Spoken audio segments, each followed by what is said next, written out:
Welcome, baby. Welcome to your show, The Mob. Let your voice be heard. What up? Long time no see. Bless Uh, up, bless up.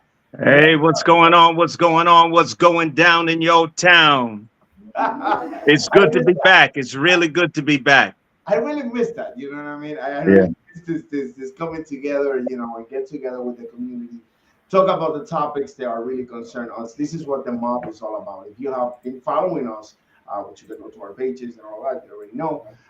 You can see, what we have been doing. We got new people, obviously. This is going to be great.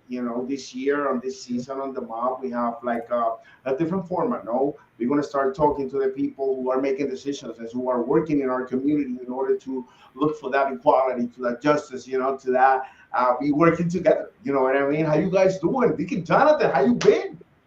Well, I'm down here in Florida now, and I'm enjoying the warm weather. It's springtime and summertime all year round. I got a church home.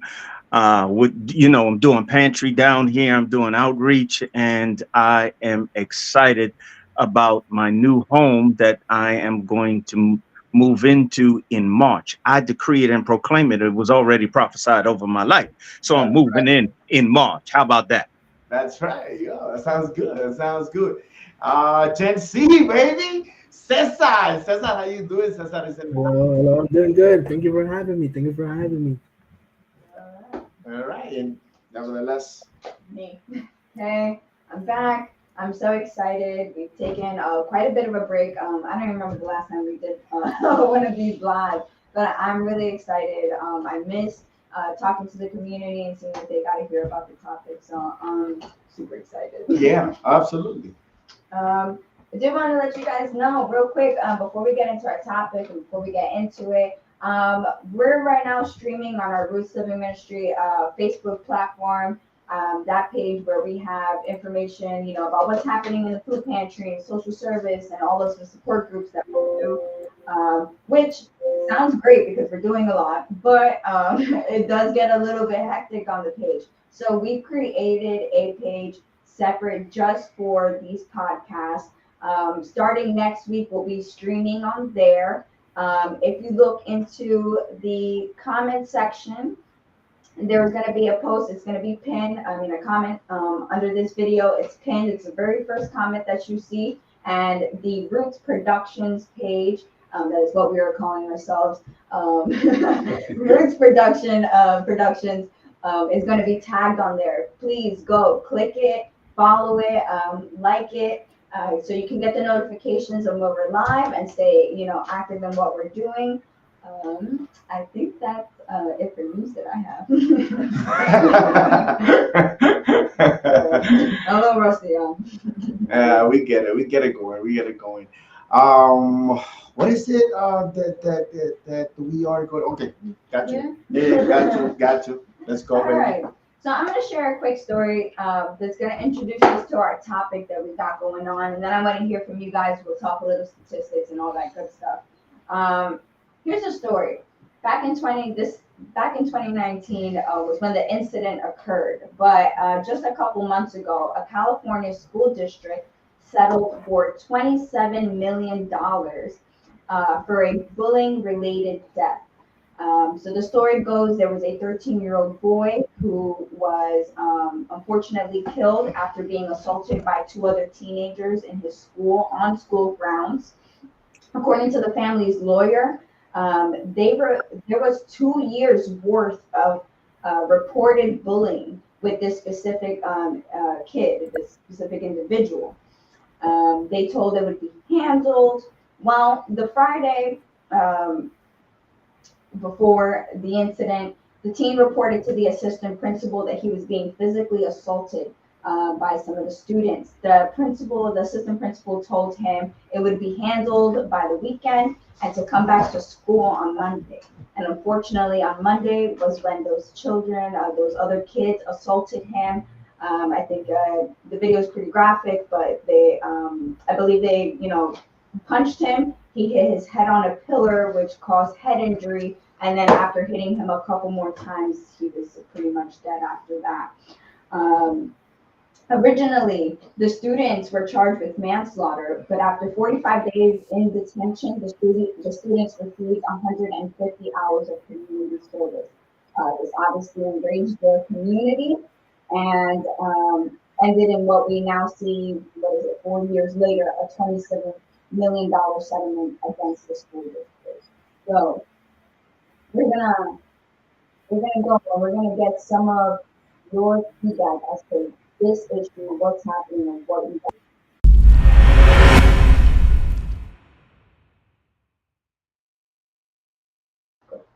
Mind you that we have somebody, as a guest. We always gonna have guests. It's they're gonna come and talk about it. So as soon as when we hear this story, right? You know what? I really didn't want to start with this. I really wanted to give the guys, the opportunity to go first. So because I want to see the perspective from the generation who is practically going through the stage, which is in this case, it says I know. So and I would like to hear the opinion from Jonathan too first. Guys, so you guys first. What do you think about this situation, which is crazy? yeah. Well, I'll start out by saying hurting people hurt people. Mm. And in order for a bullier to have power over somebody, that means that they don't know who they are. So the one who's being bullied has no clue who they are. Case in point, I was bullied, raped, beat up in school in the Bronx, at least twice a week, raped 3 times. And I am an imploder. So I wound up self-medicating and not exploding. We see mass shootings in our school. When you do the investigation, you find out that these people were being bullied. Now, once I don't want to get too deep into it because I can go real deep and we can exhaust many different viewpoints and principles on this subject. Intimacy, discipline, love, and value is missing within our schools and in our homes. It's not indicative of every home. But for the most part, there are too many homes that are dysfunctional and sick in their thinking. Train up a child in the way they should go, and when they get old, they shall not depart in it. And a lot of times we look at it as if bring your kids to church, let them start worshiping, train them to worship. Yeah, it's much more than that. Teach them what's in their hands. What's in their hands is their abilities, their gifts, their talents, and their purpose. And once the focus is there, then that creates an identity. There's an identity crisis. A child who's being bullied has no clue who they are, because if they knew who they are, they couldn't be bullied. It's a state of consciousness. And there is a body language that emits from the person being bullied. So you're a target. People can see that you're soft. People can see that you're timid. And you're only soft and timid because you don't know who you are. Okay. But if we train up our children in the way they should go, if we train them that they're king warriors and they're queen warriors, yes, they're kings. They're kings over their destiny. They're kings over what God put in their hands. That's the focus point, and that's what's make them strong. Okay, that's good. I like that. You know what I mean? It's the way you see it. Yeah, from my eyes. That's right. That's right. Cesar, what is it? What do you see in this story? This is something. You go to school here in our district. By the way, this is in Strasbourg, baby. Okay, we are in Strasbourg, Pennsylvania, the Poconos. All right. I want to give a shout out real quick before you go there. We are the Poconos. Pocono parents, all these pages that are from here are local, and they give us access to go there. I want to give a shout out to each one of you guys. We want to thank you so much, because for years, you have been, people that help us, communicate out there. So real quick, shout out for you guys. Listen, Cesar, talk to me. How do you? So I want to add to what Jonathan said. that the teaching starts in the house. Mm. And anything like you have your own personality, but all those things you learn, all the things, even how you act in the streets, is you learn it in your house, right? Making fun of people, stuff like that. You gotta see it from somewhere. And then you might be having some stuff at house, like your parents are abusing you or stuff like that. And then kids in school, they don't see what you're going through, right? So they start bullying and stuff like that, right? Even though before even running miles in their shoes, they want to start saying stuff without even knowing what to say, right? Mhm. And the thing is, bullying has gotten way too high nowadays. It's gotten to a point where there's suicidal, like Jonathan said, the school shooting, right? And then we start blaming the kids, but we don't see what the kids were going through. We don't see Hmm. what teaching they That's it had, right there. right? Because Hmm. first school shooting, where they get that weapon from? They didn't go to a gunsmith and then buy out of there for 3 pesos. No, that doesn't work like that. They got it from somewhere. They learned it from somewhere. Because a kid doesn't know how to shoot right away. Same thing with bullying. A kid doesn't know how to. The kid doesn't know how to bully just to bully, right? And even the bully is going through some stuff. That's why he's bullying. Exactly. So the bully's becoming a bullying even more kids, right? That is going through more stuff. So it's just like a domino effect that keeps going, and it's getting worse every single day. It's getting worse. So you see a lot of bullying in your school district right now, right? In the school that you go to, do you see that like frequently? Like how often would you say on a weekly basis do you see some kind of bullying incident happen? So mostly like every day, every Every day day. there's bullying. It's not like as big as like going up to them and started beating them up. It's like small words like, "Oh, look at that kid. He's a bit weird. Oh, he doesn't have this. He doesn't have that." Mm. All right. Well, I like it so far. This is just getting started right now, baby. I'm telling you, we have somebody listening, somebody that work with the youth community, and she's listening to everything that we say. So when she comes back in here, I'm sorry, when she comes back in here, we're gonna see the perspective from somebody that works in a community, from a program, and deal with this. Not at the same time that we do. Actually, this past week, my wife, which you guys don't know. She have to deal with the situations last week in one of the school. One of the people who comes to our programs, and we help, and actually a family. So this is something very touching. It's something that is very close to us, and I would say that as a community. You understand what I'm saying? So right now, we getting the feeling of everything, but we will get deep into numbers in the second part of the show. We're going to get deep into numbers and how can we fix the situation? How can we do what we got to do? Right now, that's actually what I wanted to share was some statistics about what's happening here in Monroe County, actually, and I wanted to hear your guys' take on these statistics, right? So every Please can share. I'm sorry, you know me. I like to talk, guys. No, listen. It's just that I wanted to give my opinion on the. Oh, okay. On I like forgot about you. Like, oh, you don't get it. No more. I wanted to give my opinion, my honest opinion in that situation, right? Yeah. And I hope this is going to work with all of us and help all of us to understand situations from points of view, right? And the thing is that majority of the time we focus into let's talk to the parents of the people who have been bullied, the kids have been bullied, and we focus too much into that, and sometimes we don't focus, we don't put the focus into the parents of the kids they are being the bully. You understand what I'm trying to say? Because in this particular story, when I listened to it, I listened that the kid did what he was supposed to do. He went to school. He reported it. He went to the teacher, but the teacher said, "Well, we can handle this next week." Next week was too late. Yeah. So who I'm holding accountable here? The kids that they are in a position in life right now. They live in a very complicated world. If you didn't know, if you're grown up and you don't understand, Gen Z, it's a very complicated world right now. I'll be honest with you. You understand what I'm saying? So you're putting the fault in people and kids. When the grown-ups in this particular occasion, they were supposed to be doing what needs to be done.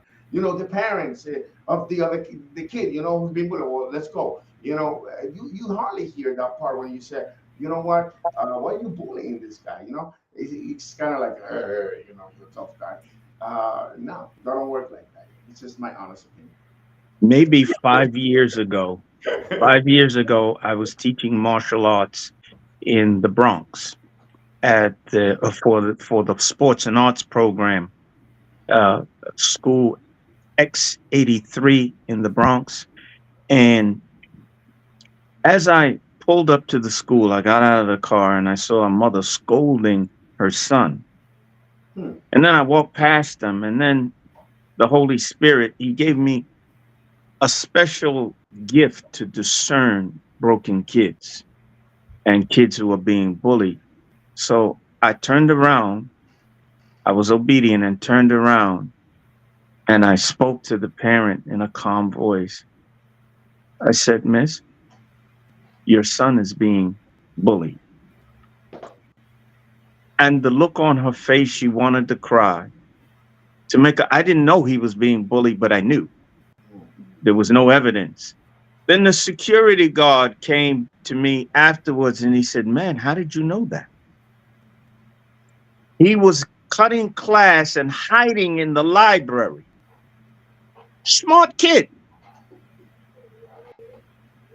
Because he was afraid to go out into the mainstream because he was a target and he didn't want to be bullied. So he was hiding. Intimacy, discipline, love, and value is the key to recovery. She wasn't intimate with him. In other words, into me, you see, she couldn't see it. And I'm not blaming her, but she couldn't see it. So it starts in the home, and it starts in the school system is responsible for development, teaching, education, and development. But how can you teach to a broken, cloudy mind? You can't. Yeah, absolutely. Okay. No, because I tell you what's gonna come with the bit of potatoes, you know, to get in there. All right, so real quick, I'm gonna pull up here some of the statistics, right? So these statistics are from the Pennsylvania Youth Survey. This is something they do, I believe, every 2 years, or every year or something like that. Quote me if I'm wrong so much. But they didn't do one. It's like the last ones that we have are 2019 and 2021. So these are 2021 Pennsylvania Youth Survey. You can easily look this up. I searched up Monroe County, PA pays, and it was right there. It's on the internet for everyone to see. And the interesting thing about this survey is that it is self-reported by the students. The students anonymously they're given these things, and anonymously they answer these questions as to how they perceive what's happening in their schools, from 6th grade, I think it's 6th, 8th grade, 10th grade, and 12th grade. So it's very, very interesting to hear these answers, because these are the answers from, you know, the students themselves. So I'm gonna put them up right here, right?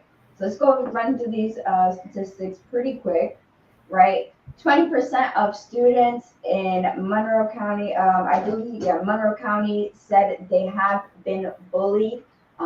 The rates were higher in middle school than they were in high school. In the location of bullying, 13% said it happened in school, about 5% said it happened commuting to and from school, and 7% at home. Being bullied inside of school, 18% said they have been threatened, 7% said they were attacked. Again, these are rates that are higher in middle school than they are in high school. For cyberbullying, 14% of students said that they were bullied through text or social media. About 21% experienced inappropriate sexual contact through technology. And 65 self-reported to being harmed by someone through emotional abuse, insults, and name callings. So the second set of statistics that we have are self-reported reasons or perceived reasons of why they were bullied. And this is pretty interesting. I kind of ranked them minus the last two by like most to high. And again, these are they're like approximates, not exact, percentages, but we rounded them up a little bit. The way I look style was at 50%. Size, which includes height, weight, etc., was at 45%. I don't know why at 28%. Then like in the 19 to 11, 10% range, you got social standing, social conflict, grades and school achievements, color of my skin. At 9%, you have how much my family has. 6% reported to be bullied because they have a disability, whether that's a learning disability or physical. And 39% said for some other reason. And so the most two interesting ones for me was gender and sexual orientation. So gender rated at 16% and sexual orientation, 21% of the students reported that. All of these reasons were pretty much the same within the last couple pay surveys, but gender. Yeah. Okay, sorry. No, it's just the, Okay. But gender and gender had an increase of 8% from 2019 to 2020 for 21. I can't remember, it's such a weird year to say. And sexual orientation increased by 10% from 19 to 21 as well. So looking at these numbers, let's dive into it a little bit. We have a couple minutes before we bring our guest on to talk about her experience and the work that she's doing. So here are these statistics. What do you guys think? anybody can talk. Yeah, Well, we see that it's not getting any better. It's not good, and it's proof positive that our schools are filled with sick children. When I say sick children, children who are infected with the venom of public opinion. Again, if you teach your children who they are, you cannot be bullied. You cannot, because you know who you are. Yeah. A bully, a person who's being bullied has no clue on who they are. They are what the bullier portrays them to be. That's what they identify with. I'm weak. I'm timid. I'm weak. I'm so. I came from that. What is it? What is it? Been in the military. Generation? What is your generation, Jonathan? Your generation, what? Baby boomer? I don't know. Baby. What is it? What is it? Yeah, baby boomer. Yeah, okay. I was born in 1958. There's also sick school teachers who are very sick. Yeah. So you have that situation of students bullying other students. You have on top of that students who've been molested by school teachers on top of the bullying. Me, I'm one of them. You can't do that to me today. That's why I started training martial arts. So Cesar, you just not going.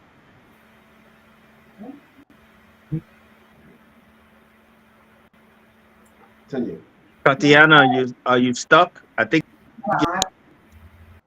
No, we're good. So Cesar, based on the statistics, do you see this reflected in your school days, like when you go to school, being the way that you look, being number one, and size, a lot of physical appearance seems to popped up in these reasons. Do you see that? For my school, yes. For the style is different. Absolutely. Because, like we said, we have dress code. So it's by the style and stuff like that. We do not see it. But I went to another school, which is East Stroudsburg South. There was way major bullying because people went for the brand, Nike, Jordan, Timberlands, all that good stuff, right? And the thing is, for my school, it's mostly like weight, height, and stuff like that. Like that's a big thing in my school, right? So I always like seeing the whole like, yo, that kid is man was big. I'm like, chill out, cause I'm big too. You're offending me too. I guess that's the Latino. actually, we was talking about when we were studying this situation right here. We actually took out the numbers and we started seeing things, and we look at the culture, and I was telling my daughter and my son, which was here. I was saying, I grew up in a different environment. I grew up in Puerto Rico. I don't grew up here. I came when I was already 17 years old. So, the environment actually that I grew up, it's kind of different, because it was not like that, and we really are going to get into that in the topic right now when it comes to all of that. That's why I don't want to jump the gun and talk about it. But we are going to be talking about culture and different things. You can see in that list right there, the majority of the problem that the kids are facing nowadays are not really their problems. If you really look at it, it's the big kids, bringing their stuff into overpowering the bringing their little. stuff into their life. Yeah, I think kids are kids. You should be let yeah, them develop and grow. They're growing too fast, and they're getting into places where it's too fast. It's actually that's what it is. It's too fast. That's what I because think. nowadays there's too much change too. Because remember, before like 2020, we mostly did like paperwork, right? Okay. Now we're doing online work and stuff like that. So it's a big change for all of us. Like I feel like none of the kids like really know how to like adapt to it, right? Uh-huh. I like that point because I think sometimes adults often don't try to understand how children can also be affected by things that adults are affected by. For example, you move somewhere, and as an adult, it's difficult for you. Try to put yourself in your child's shoes and think about how difficult that transition is for them who they have less experience. You know what I mean? And also whose world was so give you a good example. Like my dad just said, right? He was in Puerto Rico and then he moved to New York, right? And that was 20 years of his life. And then he moved to New York. And then inside of New York, he had been moving a whole bunch. By the time I was born and we had our forced move, I was like 5 years old. So my entire world changed. To him, this was just like another whatever. So I think like situations that seem really small and not a big deal to parents are often very monumental to young people. And I think being able to see the changes that we've had, especially COVID brought a lot of changes and a lot of disconnect too within the education system that's affecting children. And it could be, like to Caesar's point, so, why we're seeing kids act out more, why are we seeing more of this violence and aggression the way that we are. We are at the half hour mark. This drum roll. We are going to be introducing a really amazing person.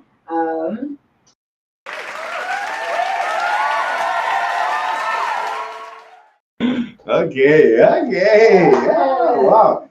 Really, that came out really good. Yeah. Thank you. Can you hear me? We Yes. absolutely Perfect. do.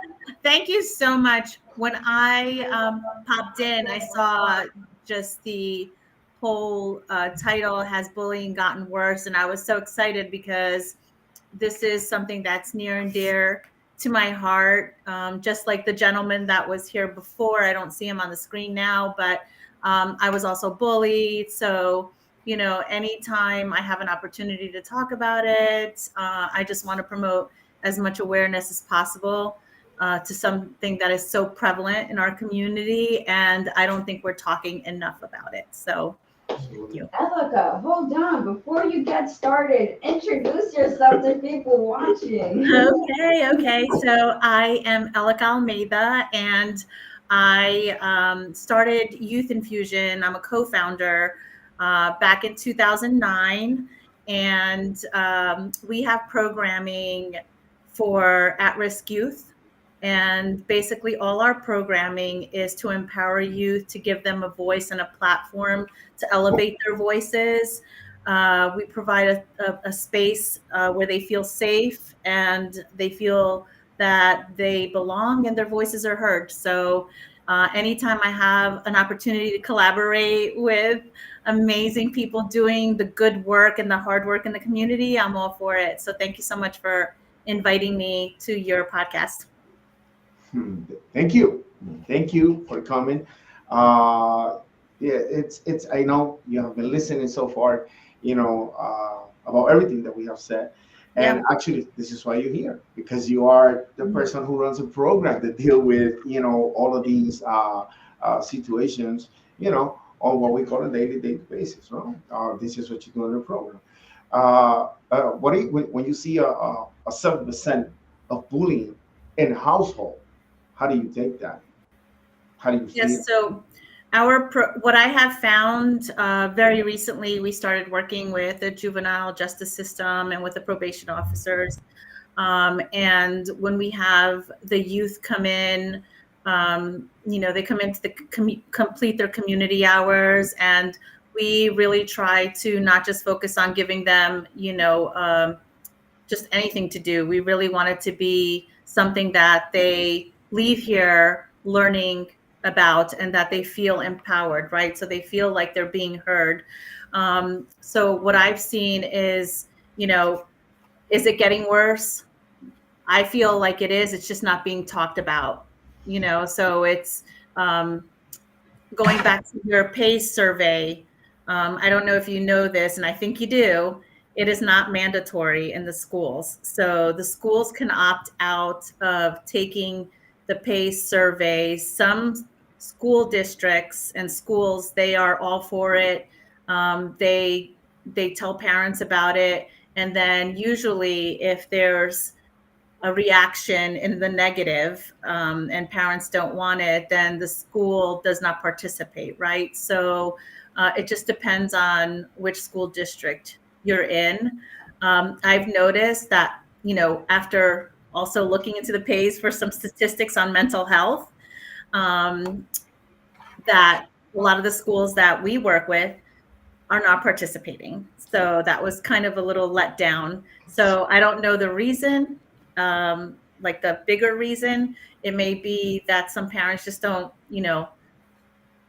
kids they'll be honest and they'll answer those questions. And then some things will come to light and that can cause, problems in the family household and things like that. That's what I'm thinking. But I wanted to show you. So this is Stop Bullying, right? So this is it's a program from 2010. And we had the kids back then, 2010, identified bullying as a problem in our community. And back then, I remember there were a lot of teen suicides, and even in college. So it's just become worse. And I think the internet and social media has really impacted that and has really made it so that people can just say whatever they want. And that anonymity that comes with the social media and the internet is really a big problem, because it starts there, goes into school, and then after school. And then unless the parents are involved in coming up with the solutions with the administrators and with the schools, then we're going to continue to have this problem. Instead of being on the defense, I feel like everyone should come together and work on the solutions for their children. And I think you hit it right there on the spot when you talked about the parents and stuff. Like when you, I was listening to you right now, and to be honest with you, I didn't have no, I didn't know about that. When you're telling me that they're not, it's not like something that every school do when it comes to doing a survey per se, right? They're gonna talk about it. I think it's very, I will call that very irresponsible. And I'm gonna be, and I'm gonna tell you why. Because if I'm in the administration in a school district, and I already know what the world is looking around me and what everything is happening with the numbers around me, that should be something that I could use in order to identify, what we did right now. We can just identify certain things here and there. So, when I see an administration that doesn't want to engage into that, then it's like you said. Then you have the parents. The parents will have to come and say, "Well, listen, we need a survey like that. We need to know what's going on in our school." You understand what I'm saying? Because at the moment, what's going on, the way they are approaching all of these situations, it's not working because it's Yeah. continuing growing. So if it continue growing, you have to come into a moment and sit down and say, you know what? Well, listen, all these programs, that we have done and this and that, they're not working. Why? Because the numbers are going up. You know what I mean? And so this is just some simple math, and I understand that it gets complicated when you get up the ladder, and then, you got your personal interest in this, and that. But we have to understand this is not about your personal interest or whatever you think is right. This is about kids and being safe in a safe environment. You understand what I'm saying? It's like, we have to get into those talks. We have to get in those conversations. And those conversations, sometimes they're going to get, a little, because, like you said, some people think, well, this is how it is and this is how I live. No, it doesn't work like that. No. Well, We seen I think, I don't know if my daughter talks about a little bit. Because, I was kind of sharing, but did you you said about the information about already what is a bully? No, I know I Good. haven't. But I. Okay. Yeah, I want to. If you want me to share that, I can. So on the PACE survey, they give the students a definition of bullying. Here it goes. Found it. They give them a definition of bullying, and which is pretty important in any study, because if we don't have a consensus on what it is that we're judging, then the statistics become moot at that point, right? Yeah. So they say bullying is a student or students doing any of the following to another student on purpose repeatedly: making fun, excluding, threatening, spreading rumors about, hitting, shoving, hurting.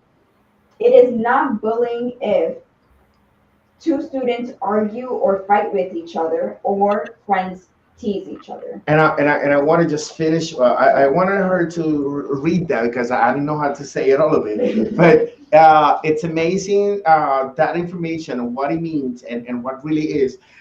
Because I was explaining the same thing that I was saying before to my daughter and to my son earlier. I said I grew up in a different environment. Puerto Rico, growing up is different. Listen, everybody make fun of everybody. That's something that it's, it was in Puerto Rico. It's like, hey, you this or you that, and you make fun and but it's to a certain point. You know what I mean? It's to right there. Why? In our culture in Puerto Rico, when I was growing up, this is how it goes. You can make fun of somebody, right? But when you start getting too crazy, when you start getting basically what they say about here, what it's bullying, we call them, in Puerto Rico, tú eres un abusador, you're an abuser, you abusing right now. Leave him alone, man, because that's it. That's it. You make fun of him and all that, leave him alone. You see, I grew up in that culture.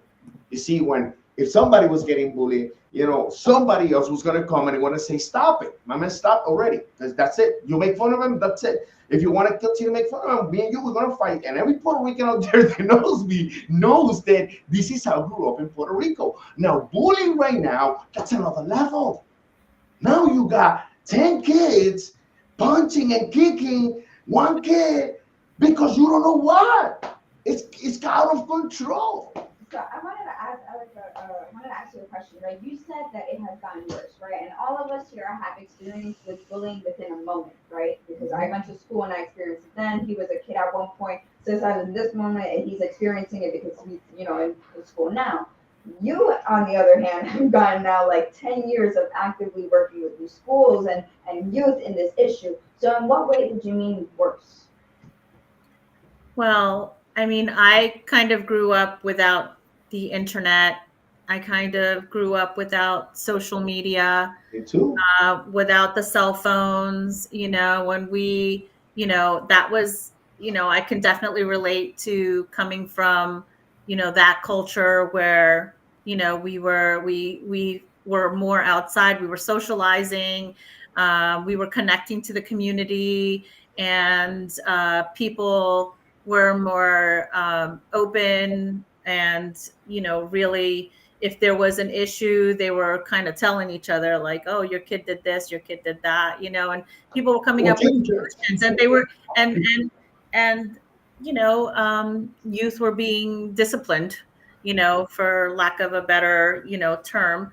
um, Learning and school and our environments have changed so drastically, and some of it is good. It could be used for good, but for the most part, I feel personally that bullying is a lot more prevalent because we have the tools to show that, right? So to really emphasize that, and uh, bring awareness to it in certain platforms like social media. Mhm. So we're kind of just really showing people that it exists. Back then it probably existed too. I was bullied, so I know it existed. I was cornered in a bathroom beaten up by 3 girls, right, in high school. So it existed. We got punished. Parents talked about it and they disciplined their kids. Right now it's so different. Just things are just very different, and it is getting worse, and I think we're trying to hide it when we should just be working on solutions and being very honest about the fact that it still exists, and it just gets worse with the social media and the internet platform. Can I ask you a question? Well, let's Alika, like, what do you see, when it comes to, let me see, out of the list right there, and we have certain percentage on the list, and stuff like that. One of the lists, what I'm trying to see. Okay, what is the role? How do you see the influence? Like, I'm trying to say it in English, it's different because I'm thinking Spanish. You know what I mean? Go ahead, hit me And with then, I'm trying to get the good words out there, So I will talk, anyway. What is the influences of these numbers? Okay, these numbers have grown, right? How do you see the big people influencing in these numbers growing? And yeah, that's how you say it, right? Okay. Yeah. How do you see? Exactly.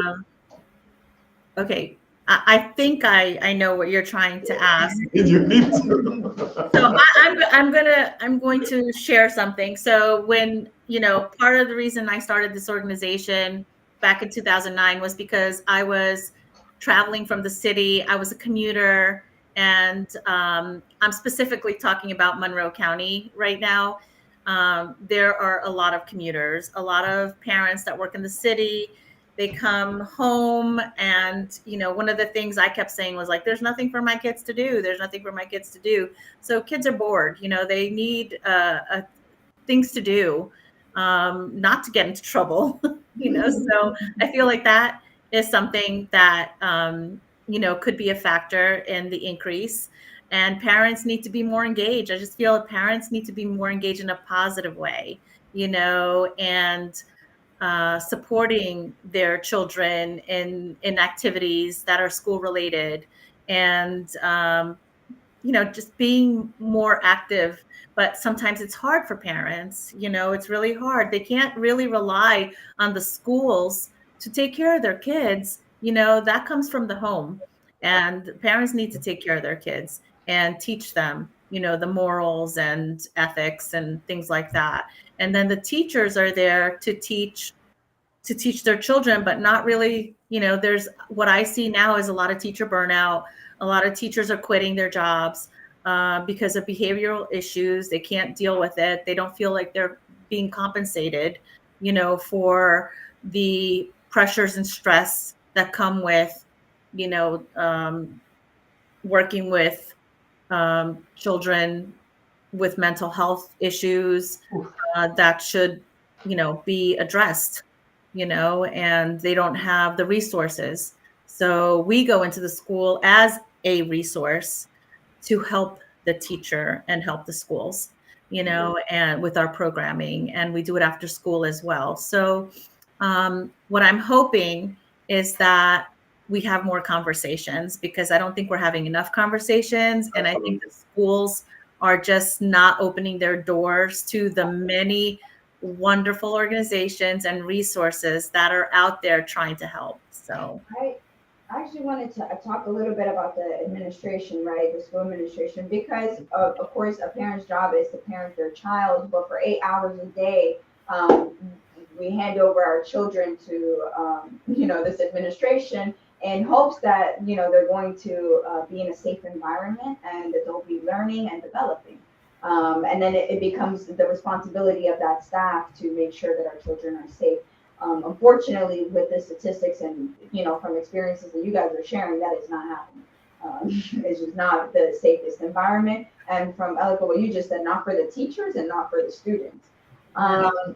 In the PACE survey, I think it was 55% of children reported that adults stop bullying when, they're aware of it. That may sound like a high number, but according to school policy for Strasburg Area School District or East Strasburg Area School District, it should be 100% of adults stop bullying when they're aware of it, not 55%, which, it's a little bit funny. Before we get into, I guess, that kind of like relationship that you guys have with the administration and what you're doing, Caesar, I'm going to ask, do you feel that the administration in your school, the teachers, the principals, deans, counselors, do you think they're being proactive, or that they're, actually handling these bullying cases as you see them happening in school? I mean, they changed a lot of rules, right? Because right now, before, there was no rules for, like, if you get in a fight, there was like ISS, out school suspension, right? You get suspended. Now, if you get in a single fight, you're out of the school. They don't care. They don't care about nothing. You're out, right? One single fight. Same thing with bullying. We have Safe to Save, which is like a program which you can anonymously tell like who and what they did, and the office will get it, and they'll tell the kid and get them in school suspension, right? But I feel like that wouldn't be enough. It's just in school suspension, not safe, just because, like, no, that's not enough. Call these parents, see what's going on in their houses, because that's where it starts from. Because a bully comes from a bully. Because believe it or not, the bigger person is bullying a little person, that little person's going to be like, yo, I got to be a bigger person, right? Because they get a motivation by the wrong type of motivation. And they start bullying other kids to make themselves feel good. Right? And also another thing, with the pandemic and everything, right? All our confidence went away, right? So when we came back to the school, we came without confidence and that. We didn't know how to speak and none of that. So to build up that reputation with each other, with the kids, we started with bullying. That's where the rise came, because we didn't know how to communicate right. Because come on, like a year without speaking with people, you're going to be like zombies. You're going to know what to say about none of that. So that's where bullying came from, to build your reputation with other kids. And that's what also bullying is a major thing. Because these kids trying to get reputation on other kids. They're trying to be like the most popular. Mm. I like what Cesar said when it comes to when he says, you know, and I'm gonna talk about the difference, right? Uh, what Elika was saying earlier, you know, about listening, having our children or our youth in a safe environment. You know, a safe environment is not in a house that nobody can hurt them. That's not what we're talking about, okay? And I have to say it like that because some people, Yep. you know, they don't understand what is a safe environment. It's a safe environment is respecting your kid's opinion about things, even if they wrong. You know what I mean? They can be wrong, and you can be wrong. Matter of fact, this is not about wrong or right. To be honest with you, this is about understanding. You know, and so if I listen to Cesar, right? Cesar is a young kid who's going on high school right now, and I'm the principal, the director, right? And I sit down and I say, "Well, Cesar, talk to me. What is going on?" And I have to take you know, accountability, not accountability. I have to take in, ¿cómo se dice eso? In account. That's what I want to say. We have to take an account that the Cesar is the person who's going through that at a different area and a different time. Me and Elika, we had an experience, you know, more or less, you know, because we come from a different time. Yep.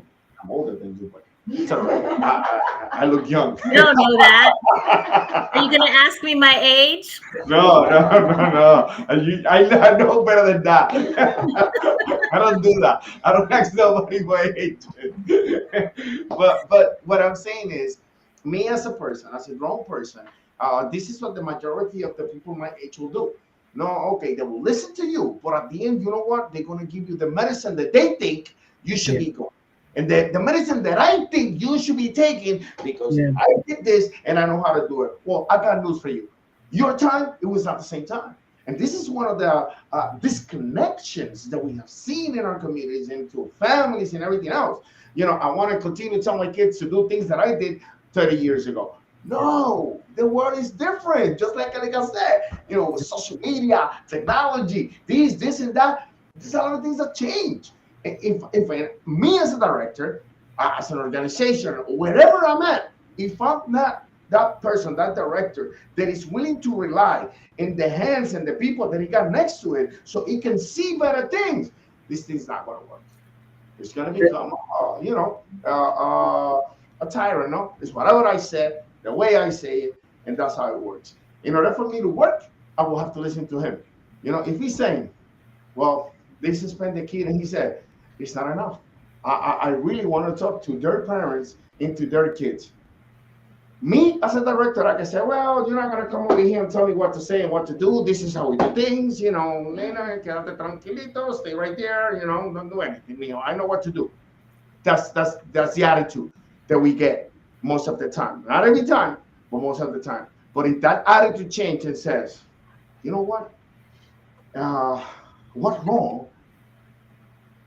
¿Cómo se hizo? ¿Qué malo puede venir? ¿Cómo tú dices? What harm can be done? Okay, what harm can be done from a situation that a kid just have another situation with another kid, and he's saying, I really want to talk to the kid and their parents. I don't see where that is going to aggravate the situation. Actually, it's going to bring it better, just like Elika said again earlier when she said, well, when I was growing up, everybody knew everything. Of course, this is why you couldn't do nothing. I would have been in El Palo getting fruits, and somebody would say, mira, nene, I'm going to tell your mother Saida, but she knew who it is, and she knew everything. We don't dare to say to that lady, shut up, you're not my mother. No. Back in my days, you don't do that. You get spanked all the way. No. You would say, I'm sorry, you know, just take a mango or pineapple, and you move along. You know what I mean? I grew up like that. Now it's not like that. But that's just what I'm saying. You know, safe environments where we listen and we take from them opinions in order to better their life. That's a different story. Yeah. So I want to amplify what you're saying about the communication being so important, you know, and having those conversations, because that's what I feel needs to happen more. I feel like, you know, there's staff shortages and, you know, burnout, and there's so many other things going on in the school that we may not be privy to, that we're not aware of, right? So that those conversations still need to happen, right? And we just need to be very honest about what's taking place. And to add to that, Cesar, right? That's your name, Yeah, Cesar? Caesar.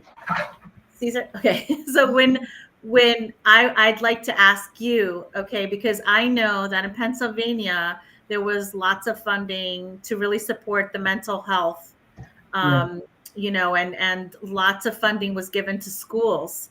Um, the initiative to really support mental health, whether that looked like, you hire a therapist in the school, and this specifically because you mentioned COVID-19 and the pandemic, and not being socially connected, and coming back to school, and you just had to really learn those things again because you weren't socializing, right, with your friends, and everything was Zoom and virtual, and it was harder to learn.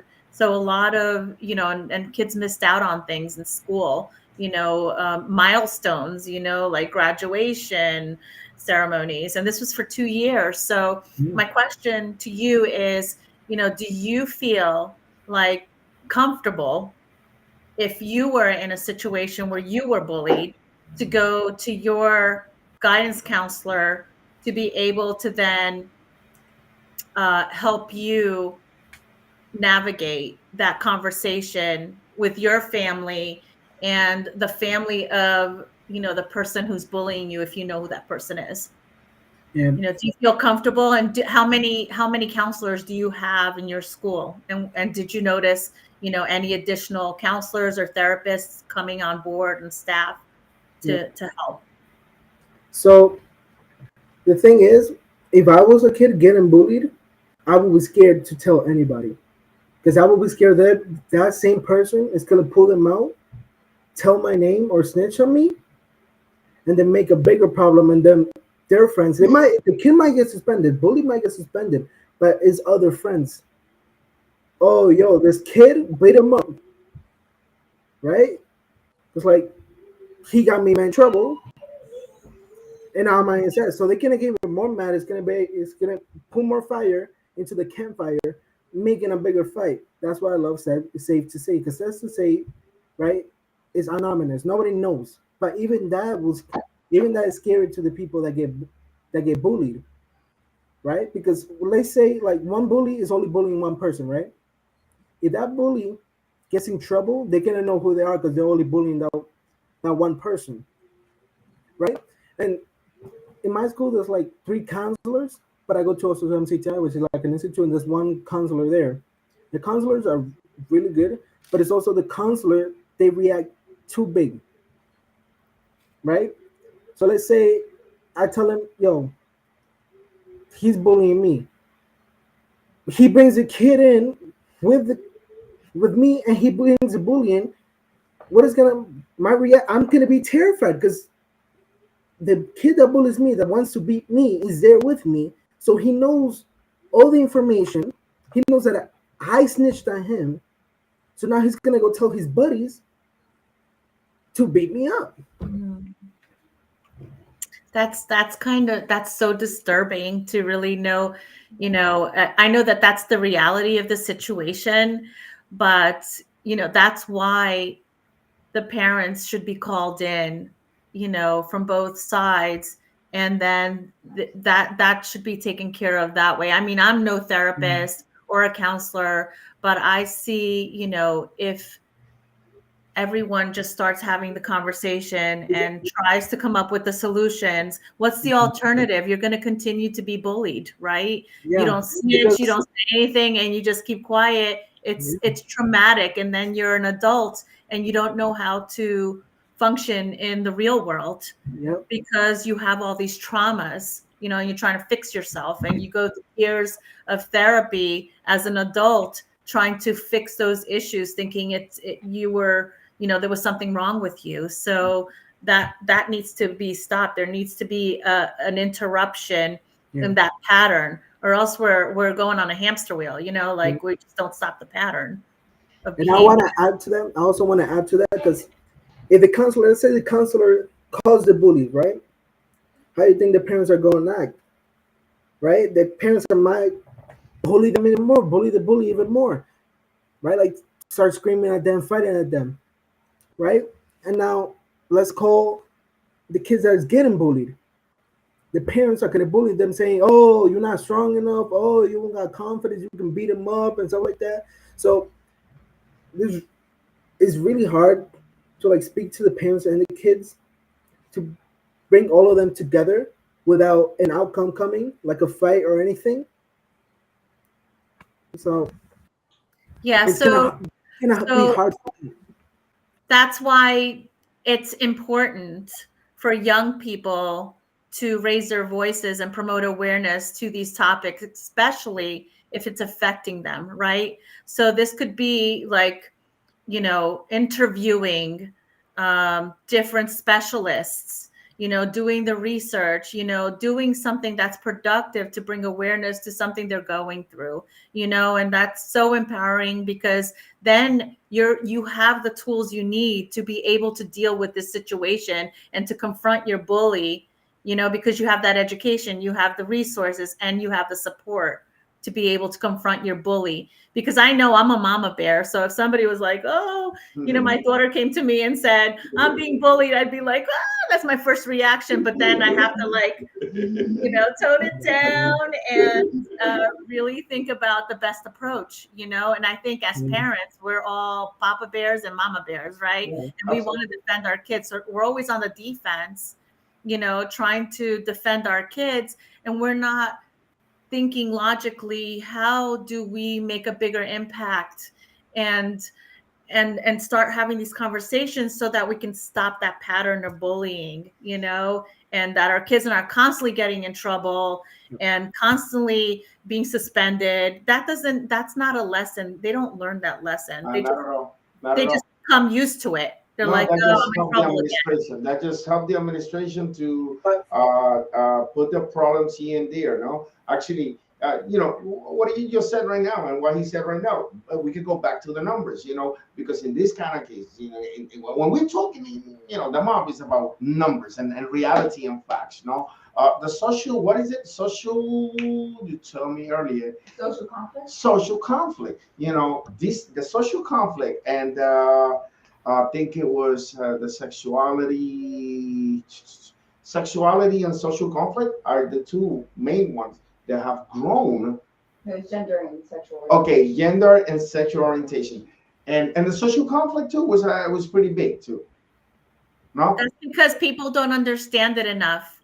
They need to be educated, just like DEI or social emotional learning. Like if we don't understand and we don't take the time to really learn more about these new things that are coming up, then that just makes us ignorant, right? We need to learn about it and not react. We need to be proactive instead of reactive. And I want to add to that, the way bullying is being like worked with nowadays is just you got an A's, you learn what he said, you learn whatever you did, and you go away. That's it. Problem face is not like that, right? Because you got to sit down with the kids. Me, I could be an Ace all day. I love Ace, right? I can be, listen, because it's chill. Last time I went in Ace for like 5 days, right? I was sitting there all chilling. I was watching on my Chromebook. I was peaceful. I was having fun. Put it in a classroom. Right? I was chilling. I was chilling. It wasn't even a punishment. I was. Okay. But the thing is, what school got to do is sit down and really get deep in it. Because I feel like what principals, administrators, and teachers are doing is just go to A's. That's it. Problem space. It's not like that. You got to talk with the kids. Let them open up. Because the thing is, kids are not opening up. So they're not telling the full truth too because they're scared. Yeah. Right? Because a student goes to a brand new school. He's getting bullied. He's not gonna know who to talk about. Even though they tell you go to the guidance and talk to them, he don't feel that type of trust. Yeah, he doesn't feel that type of trust with the administrator, so he's not gonna open up as easily. So if the principal and administrator really sat down and see where it's coming from, bullying wouldn't be a thing anymore. Because the thing is, once you sit down and analyze, oh, so problems at home. Mhm. Um, he's probably has some mental stuff. He probably can't do something. Then you can work on those things. And you can even work on all those problems all together at school, as one school. Yeah. There's no easy solution, right? So it's just having those conversations to come up with those solutions. And I Absolutely. just feel like those conversations are not being had where, when something happens, I just think, everybody's very reactive. And then the person that's really not learning the lesson or not feeling heard is the young person, Mhm. is the kid involved who's being bullied or bullying, either or. They're not learning anything because they're just being punished all Mhm. around, and I know you didn't feel like that was a punishment, but it was, like what's happening during those 5 hours. You're not learning, you're not socializing, you're not, That's not it. connecting, you're not doing anything. It's just you just got punished, right? And Nothing then, constructive. yeah, and A it's punish, documented, a right? It's punishment, documented. a punishment should be something you learn, not something you suffer. If you get punished, it's so you learn from it. So the punishment gotta be. I feel like the punishment gotta be with something that you did, right? Yeah, but I have to just say from my experience, when I hear the side of the bully, the kid, and the Yeah. side of the kid that's being bullied, there's a commonality, is that, they're just not being heard. Like, so I think that if we listen to both sides, these are kids, Yeah. their brains are still forming. Yeah. They're very, you can influence a kid. It's all about the conversation and how you respect them, because I know my kids, especially my son. I hope he doesn't see this. It's like, don't tell me what to do. Don't tell me what to do. So, a lot of youth are trying to assert their independence. So they don't want to hear from adults, and it's all about building trust and having those conversations where they feel heard. And Yeah. then they're going to Open up. listen and do the right thing. They know right from wrong. They're not stupid. Yeah. Sometimes they're just acting up and doing the wrong thing because for many reasons, right? Yeah. Absolutely. Absolutely. I think. Yeah, I did want to share that. I know where you were going, but like, Yeah. give us like 5 more minutes, all right? Hold on, all right? We have a grace period. Yeah, 5 minutes because I really want Elika to get to something. So shout out to Sabrina from Color Ties, who's she's been working in Florida, doing a lot of things with at-risk youth as well within gang-related stuff. And so shout out to her. She put a comment. She said people have learned to be okay with desensitizing themselves, and as a result, compassion is forgotten. I think we have a very individualistic society, and okay. We have a very individualistic society and culture right now. Everyone's me, like me first, me second, me third, and maybe you after that. And I think that's reflected in our children where we don't see people with enough empathy.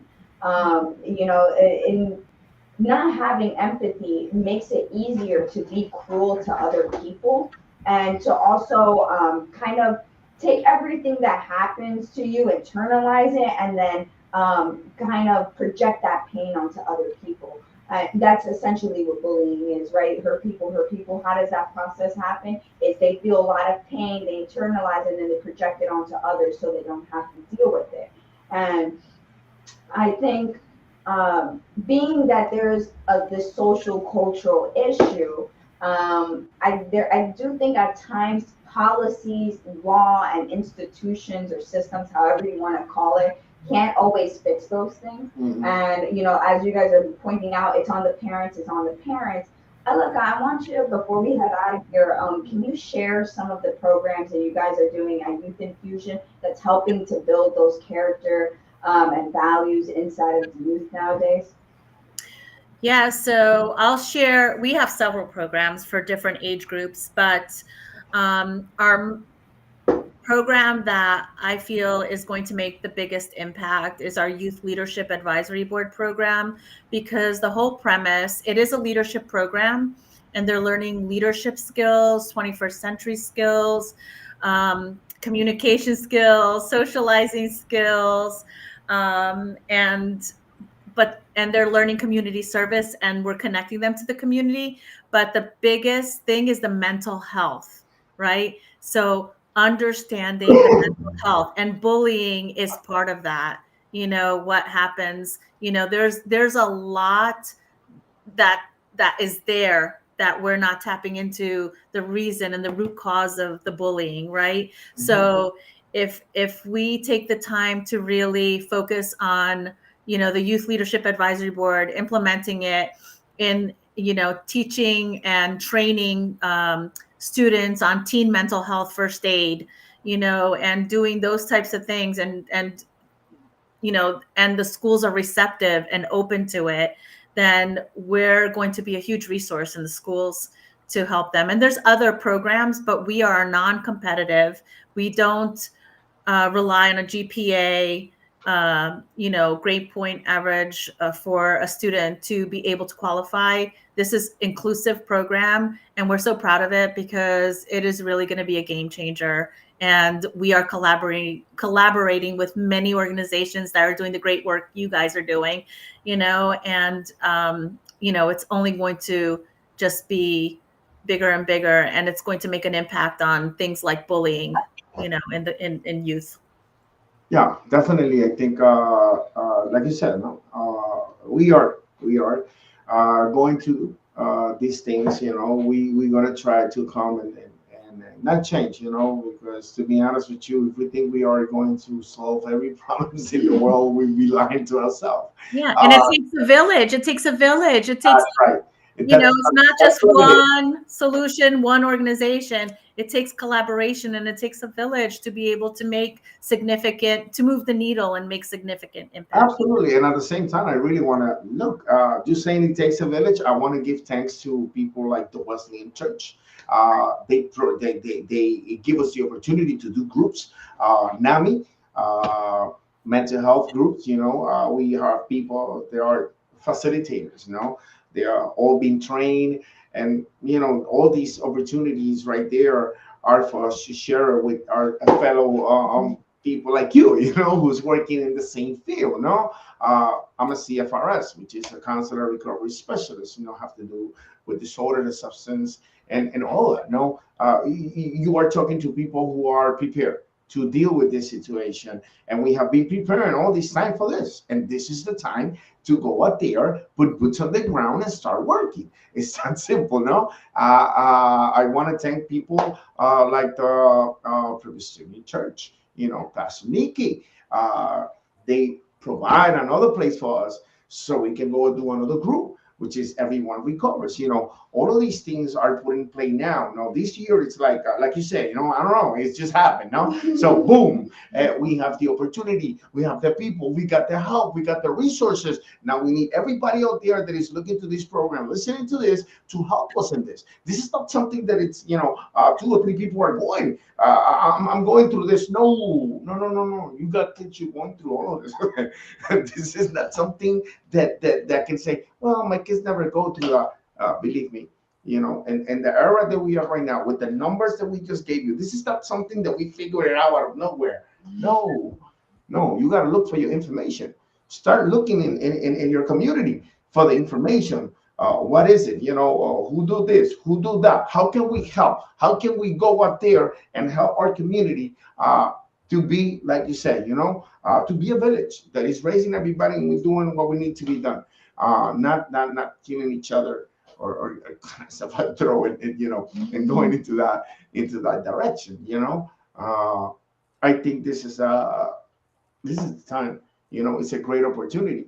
We have people, we met people like you right now that been working into all of this. So it's a group of people right now that are getting together and working towards looking to resolve many issues that we have.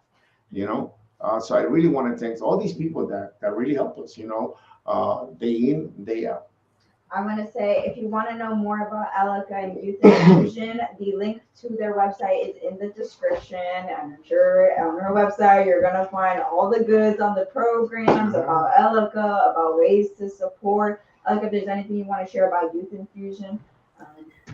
No, I feel like we have to just continue to have those conversations, and you know, parents and schools need to continue to have those conversations, because without talking about it, we can't come up with the solutions to a lot of the problems that, you know, behavioral health issues, things like that. We need to work together as a family too. So family, we support the youth, but joining with organizations such as yours, we're able to support the whole family unit, which is super important, because what's the point in they come here, they learn these things, and then they go home and there's issues, you know, they're not working on it as a family unit. Mm-hmm. Absolutely. Thank you so much. Like preach it. So much for this opportunity. It was so great to see you guys. And keep the great work. Absolutely. Thank you so much. Thank you so much for being with us. I want to thank Cesar, Jonathan. You know, for some reason, you know, you already know how it is. You know, this is life. You know what I mean? Sometimes, you know, connections is this and that. You guys already know how it is. But I really want to thank everybody. Let your voice be heard always. All right. See you.